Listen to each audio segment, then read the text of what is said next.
All right, let's turn to some national news now. Tensions still high in Minneapolis between protesters and the federal government. Last night, a federal agent shot a man during an attempted stop. NBC's Shaquille Brewster is in Minneapolis with the latest.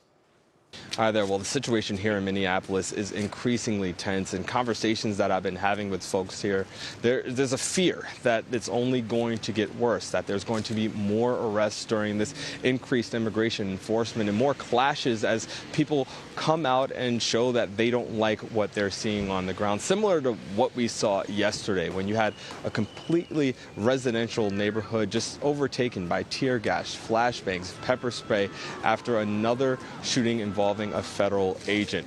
DHS says officers were trying to enforce an arrest against a Venezuelan immigrant. They say that the struggle ensued, that this agent was attacked and ambushed by two other individuals who came out of a house. That's what led to a shot ultimately being fired.